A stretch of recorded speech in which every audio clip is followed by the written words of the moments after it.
Hey, I'd like to welcome you to another episode of Mission Matters. My name is Adam Torres, and if you'd like to apply to be a guest on the show, just head on over to missionmatters.com and click on Be Our Guest to Apply. All right, so today I have Bowen on the line, and he's managing member of the Bowen Law Firm. Bo, welcome back to the show. Hello, thank you for having me back. All right, Bo, always excited to have Texas on the line today, and I'm excited to go into your firm. I'm excited to go into the Bo Knows Law radio show that you host as well. I mean, lots of good stuff there, and you're creating some great content. And I also understand this is live, obviously, what we're doing. So for the recorded audience, maybe they won't be able to catch it, but you got an events coming up, and you're doing more and more out in the community. You're always doing events, I should say. Yeah. You're not doing more and more. You're always doing that. So we'll go into some of that as well. But before we get started with that, we'll start this episode the way that we start them all, with our Mission Matters Minute. So, Bo, we at Mission Matters, we amplify stories for entrepreneurs, executives, and experts. That's our mission. Bo, what mission matters to you? The mission that matters to me is that I'm trying to create a family-friendly law firm, a place where the attorneys and staff have a genuine interest in the client's case, that they understand the objectives, and even more crucial, what's important to the client. We're going to be responsible and efficient, and thereby hopefully exceeding the client's expectations, not meeting the goals to exceed. But we're going to do that by being strategic, creative, and innovative, all the while upholding the highest standards of professional integrity and professional responsibility. We're going to approach the law with the concept of cause no unnecessary harm. We don't use the law to threaten or coerce. We use it to inspire, and we try to implement solutions that are going to keep families together instead of separate. We want to focus not only on the past, the things that no one can fix, but focus on that better future we can help them create. So I guess in short, I want to provide superior legal services that therefore creates clients that are going to recommend our services to family and friends, and then also fosters a sense of pride for the staff of those who work for what we're trying to create as the Bowen Law Firm. Yeah, it's great to connect with you, Bo. And I know we worked together previously, but we got a lot of new listeners, new viewers, and I want to go into your background a bit. Let's spend a minute or two. How did you get started in law? What was your journey like? Yeah, I took definitely a bit of a twisted road to get there. I've had all kinds of ways. Don't we all though, Bo? Yes, but some listen a little better to their parents than I did. I didn't even complete high school. I got off on a different little tangent. And it didn't take me long to learn, though. I needed an education. I wanted to be an attorney since I was knee-high to a duck. I mean, I even trick-or-treated. I dressed up in my Sunday's best. I had a backgammon case for a briefcase. And I didn't get much candy that year, but I did try. You were an attorney for Halloween? Come on, man. You even asked where you. I said lawyer back then, so I didn't know the difference. But yes, sir. I wanted to be as long as I can remember. So once I figured out I need school, of course, I joined the Navy just to make my dad angry, who was a Marine. And then with the Navy, gave me the money and the more of a discipline, if you would, to complete school. And then, of course, I finished school, and I've been going kind of ever since. And I've always had a passion for learning. And luckily, with the law, you have to do CLEs all the time, continuing legal education, so it gives us that in the job. But yeah, I don't recommend people take the route that I took. But I do recommend the diligence and not giving up on your dream. And everybody, the way I look at it is, everybody's route and journey is different. Like at this point, I've interviewed thousands of people, and I've seen like everybody from what I consider myself an accidental entrepreneur, right? Like I didn't know that I was going to be in the media business. And I've seen a bunch of different like routes that people can take. And I ask you the next question because we're, tail end of the pandemic, a lot of uncertainty, a lot of different things happening. People are displaced, economy, isn't doing the best. And there's a lot of transition. I guess that would be the word I'd use. A lot of transition going on. What kind of things would you tell people right now that are out there kind of in that transitionary period, like that are kind of going through it and they're part of their journey? The only thing that we're ever going to get for sure is change. And how we adapt to that makes all the difference in how we're going to make it through this world. You can fight it if you want to. Reality is it's better if you adapt and you change with it. It's one of the biggest things I got from the military and my father and my youth is that you have to adapt and change. That's the only thing we're going to get. The only thing that's constant is change. And the better you can cope with it, the better you can be able to focus and do in this world. Yeah, it's great. So I want to spend a little bit of time talking about the upcoming book. Now, just for everybody watching, we will be bringing Bo on for a second interview where we'll do a deep dive. So don't worry about that. But today I just want to kind of scratch the surface, whet your appetite, because we do sell books. So when we bring back Bo back on and the book's live, we definitely want you to pick up some copies. But Bo, what kind of things do you propose the upcoming book? Like, what do you hope your readers are going to get from your message? I'm hoping they're going to be able to step back, no matter what kind of problem it is, and be able to tackle it. It's going to show them that things are never as bad as it looks at first glance. And how do you eat an elephant? One bite at a time. And anything you can break up like that, you're going to be able to handle. And if you're able to keep that focus, take those deep breaths, truly, you can accomplish anything. What inspires your writing, or just even content creation in general? Because I mean, radio show, you're doing events, you're doing, obviously interviews like this. Like, what inspires your creativity? Needs of the public. I have that radio show, Bowen Knows Law, and people will send in questions. The more frequent I get them, I try to, of course, always address those. Mm-hmm. It's basically needs of the public and the things that I've learned from my consultations, or just, again, requests I've gotten through my radio show. Yeah. I see that. And it's not easy to, I guess, mentally, not for everybody. It wasn't easy for me. So I'll pick on myself here, like to make that. So when I was a financial advisor, I mean, almost, 12, 14 years I was in that business. When I was there, it was hard for me to make that mental shift from, being behind my desk and, just Adam, the financial advisor, and then to start thinking about how to create content, or even the importance of creating great content and getting it out to the world, and just kind of understanding that everybody has a story or a message, and getting that out there has the potential to help a lot of people. Like, what do you tell those others that are kind of in that field of, or that are in our traditional professions, like lawyers like yourself, or financial advisors, accountants? Like, what'd be your advice to them on getting out there and making content? Well, just do it. Got to get out there and try. I have failed more often than I want to remember. But here's the thing. With all those failures, I actually learned something. So they weren't failures. Those were lessons. And you do build. There's that old saying about the light bulb and how many did it take? Why would this be any different? But as long as you keep learning and get a little better every time, before you know it, you're having fun with it and you're a pro. I can assure you, my first videos I made, a little embarrassing compared to what we're producing now. I mean, even look at the first video that we did together, the difference in lighting and little changes throughout that you adapt and you get better. Oh my gosh. When you remind me of like first shows, I'm like, oh my gosh, my first show. It was in my, during my lunch break, as a financial advisor. I'd run outside and I'd be in the medians. I'd have my phone out. I'd be doing, I don't know what I was doing. At one point, I remember the Century City Mall, like they were doing this like $1 billion renovation, and I would literally just hold my phone up, and every single day I was just curious. I would just go outside with my phone, and this is back in the day of Periscope, and now I think it's Twitter Live or something, but back in the day of Periscope, and I would literally walk around and look at the updates of the building, and it was just fun. And what I try to tell people is that, like, even if you're in really straight laced profession, your accountant, CPA, right? Financial advisor, lawyer, I'm sure there's the professional side of this where you want to create content that looks a certain way. But then there's also the other side where you want to add kind of the human factor to it. In a perfect world, you'll be able to do both, right? And the same content. But if you're not comfortable with sharing the personal side or things like that, then just keep it professional. If you're not comfortable with sharing the professional side, because maybe you work with a company that maybe doesn't even allow it due to compliance. I mean, just depending on the field you're in, your licenses, all that good stuff, then maybe you create personal content, and that's kind of like just for you and your family and other things like that. But, you could be on your personal Facebook page and you could help people in your family and then your immediate group. Because, for example, like using you as an example, Bo, estate planning and the importance of that and what it takes to protect a family. Like, there's people around you that know you work heavily in estate planning as an attorney.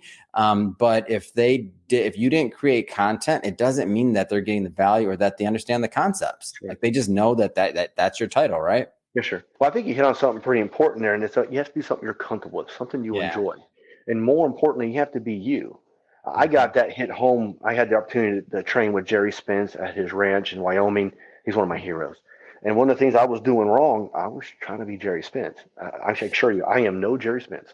And he made it clear, you don't need to be that. I need to be me. So the way I presented it as me will have the same effect ultimately as Jerry. Right. And that's, you hit on a very good thing. So as long as I'm me and I'm comfortable, if you want to show person stuff, do it. But if you don't, then don't. That'll also get you the type of clients that are more like you as well. So that's why it's important to truly be yourself when you're doing this kind of stuff, because that's who they're going to think you are when you're meeting them, and you're going to get people who are similar to you. It turns out the crazy people pick crazy attorneys. So go figure. There's an audience for everything. I don't care. Everybody should know that by now. There's an audience for everything, for everybody and everything. So, Jeff, you can manage to be yourself and have fun with this as well. People will tune in. If they see you're having fun, then they want to be part of it too. Because who doesn't want to be part of the party, right? Like, who doesn't want to have fun as well? My best video to date was actually a bloopers video, and it was on YouTube. I got more hits than anything else I've ever put out there, and it's us making mistakes, but we were having fun. Oh man, that's awesome. I'm not, if my team's watching this, we're not doing a blooper video. Not yet. I'm not comfortable with that. Okay. No. So I want to switch focus slightly here. I know you have an event coming up, and even though so for the live version, obviously, like this is a little late, it's tomorrow. So but I want to talk about the concept and the importance and kind of the framework of the event, because I know you'll be doing more. And at the end of this, I want you'll be leaving information so that people can follow you and stay up to date. But tell us a little bit more about some of the events that you have coming up and just the thought process behind it. Yes, sir. Well, tomorrow's event is going to be held at Saltgrass Steakhouse. It starts at 11:30. The first 50 people that arrive will get free food on us. Yeah, a steak lunch on us. Man, you're lucky I'm not in that market. I'll be over there eating some steak. I'm in. Texas steak. Let's do it. Go ahead. The address is the 23952. That's 23952 Northwest Freeway, Cypress, Texas, 77429. And again, that's tomorrow at Saltgrass Steakhouse, August 5th at 11:30. We're going to have an accountant there, a Mr. Ron Jeffers. We're going to have a money man there, Patrick Nortfleet, and then you're going to have Lena Severa and myself to cover the estate planning part of it. And we're basically answering questions, giving tips, and a free meal. Yeah. And one of the things I love, and I always promote this and I tell people, so when I was an advisor, like that was, I mean, it's, we're all in our businesses doing our business, obviously, whether you're an advisor, accountant, attorney. I mean, you're taking care of your clients, number one. But if you can create that community around a great, team that you like from other firms and otherwise, and put on events, like just the amount of value multiplies, because on your end, like you can't necessarily provide the advice that the CPA could do, right? Or the accountant. You're not going to be able to provide the advice that, maybe the money manager would do. But in opposite side of that, they can't provide the legal advice. So if you think about like the tremendous value that the people that attend this event get, it multiplies, right? It just multiplies. Correct. And it costs them nothing but their time, and they're going to get a free meal. There's no pressure. There's nothing to sign up for or do. It's literally a service to the community. Are you going to record the event? If I remember correctly, we're going to try to do something on Facebook Live, or was it Zoom? The money man has all kinds of different rules that we don't, so we're trying to make sure he doesn't get in trouble. So he can't do a live thing, as I understand. I have to do it, but we're going to try to make it so people don't have to be in person. Yeah. No, that's good. It's understandable, right? Like if certain firms won't allow it, they won't allow it, right? So it's understandable, no big deal. I was just curious because that's another way as people are watching this and getting ideas for their own business. When you hold events, big thing you need to do is record it. I've done so when back in the day, I did over 400 events. None of them recorded, nothing. And I was like, wow, probably should have did that. But I wasn't a media guy then. I wasn't in the business. I didn't understand the power of the fact that you may be doing something, but if nobody knows about it, if they can't see it, did you do it? Maybe you did, maybe you didn't, right? And in the mind or the perception of individuals, a picture worth 1,000 words, the picture, the story, the video, all the things you can do to document and provide additional value. So think about the people that are going to watch and not putting pressure on you. I understand there's a limitation there for compliance for one of the participants, but think about the people that are watching this show or otherwise, or in another state that want to hear your words and your content, and again, to get value from it, right? Like that's the power of it. And that's the power that I try to tell people all the time. I'm like, your expertise, your story needs to be heard. So great stuff there. I want to jump around a little bit here, Bo. You mentioned it, but let's go a little bit further. The radio show, Bo Knows Law, amazing show. Name, first of all, obviously, for anybody that's old enough to remember. But tell the format. You mentioned people submit questions. Give me a little bit more. Well, it's every Wednesday from 7 to 7:30, back again in the afternoon from 5 to 5:30 or 1700 to 17:30. And Mhm. it's based on people who sent me questions. Yeah. So you can email me at bowenlawradio@gmail.com. That's bowenlawradio@gmail.com. And I'll answer their question. And then I answer it on the radio show. Sometimes I'll even make it into a TikTok and throw it out there, or even maybe in a YouTube. Also, during the show, we talk about essential Latin. I cover phrases you should know if you try to do anything on your own or just want to learn some Latin. We usually give a riddle of the day. I'll have a dad joke, closing it out. And then also, I'll include different passages from random books I'm reading, or just interesting stuff that I've come across during the week that I thought people would like to know.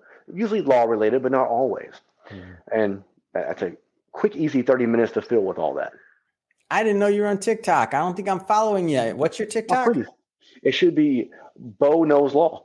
Bono, of course, but it's Bono's Law. We just a mini vlog, and I've been having so much fun with TikTok. Finally, my team got me on it. I know I needed to do it for years. I understand, but the mental space and getting back to everybody that's watching this, like I just wasn't comfortable with that content yet, but now I am, and now I've evolved into doing it. So now we have our TikTok, but like that's the thing. Like we did a lot of content before, so whatever you want to create, like go out there and create it. I guess that'd be my message there. But no, definitely, I'm gonna have to check out your content now, Please. Bo. I'm in. I just did one. Man of many surprises. Come on, man. I'm just trying. In fact, I thought it, as you know, there's sort of a negative about being over 40 and on TikTok. I'm not saying you're over 40. I meant for me. I know you're under. No, I I don't just get hit it. 40 this year. Come on, Oh man. It's my, a you look milestone great. year I for me. thought you were 35, man. So Come on.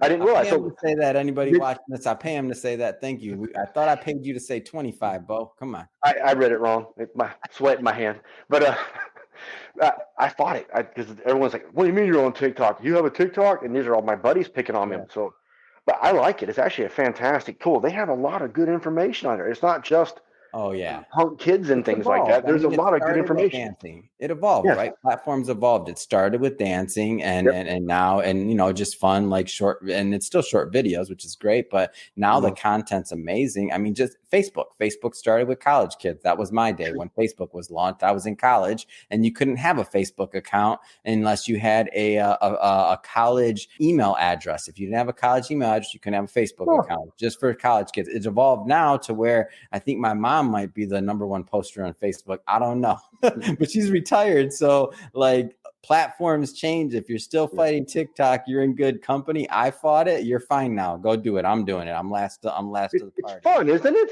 Yeah. I've got some good stuff. In fact, it's even helped me and my daughters bond more. We've done Wow. some of the dances and doing stuff. My daughter Oh, has tell hers, me but about that. That's interesting because a oh, it's lot of so much fun. people want to connect with, that's what I think Facebook, like when grandparents started getting on Facebook, it was to see pictures of their grandkids. And that just changed and now they own it, right? Yes. Tell me more about that. That's cool. Well, TikTok has almost every month they have a newer dance or move to do, or even a workout. If me and my daughter work out together, so we're doing the push-up things and tapping the shoulders, and it's a great moment to bond.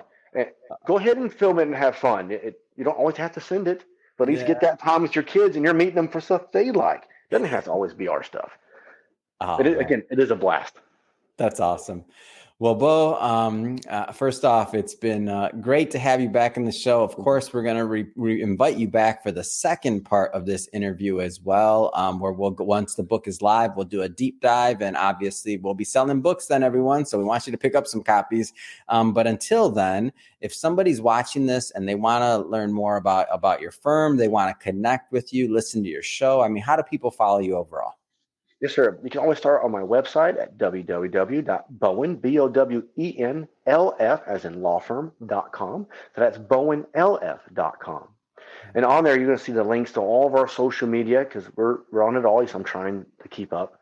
We're on Facebook, Instagram, Twitter, TikTok, YouTube, and of course, Facebook.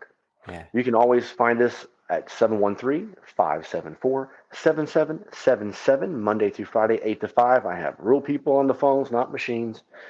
So you reach us there.